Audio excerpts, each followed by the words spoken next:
Näytän sinulle, miten tehdään tikkipisto. Tikkipisto on yleinen ja helppo pisto, joka muodostaa yhtenäisen viivan. Otetaan neula ja aloitetaan täältä nurjalta puolelta.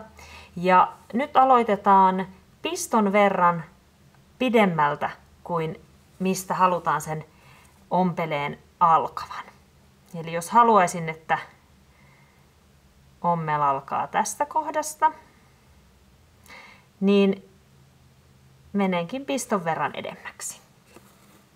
Tuodaan neula oikealle puolelle ja nyt siis pistetään neula tänne taaksepäin yhden piston verran. Ja tuodaan se saman tein oikealle puolelle yhden piston verran edempää.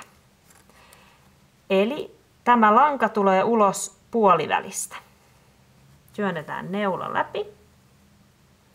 Ja ensimmäinen pisto on valmis. Ja nyt on helppo nähdä, eli neula pistetään tähän, mihin edellinen pisto päättyy. Ja sitten pistämme sen taas yhden piston verran edemmäksi. Ja lanka tulee ulos tästä puolivälistä. Vedetään neula läpi.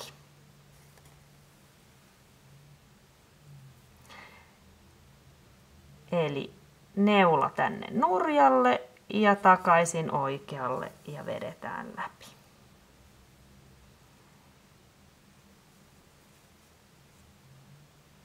Ja jos haluat tehdä yhdenmukaista pistoa, niin pidä huoli, että se on aina saman mittainen se sinun pistosi. Toki voit olla luova ja tehdä myös eri mittaisia pistoja, jos se on tarkoitus. Ja kun tehdään viimeinen pisto, viedään neula nurjalle.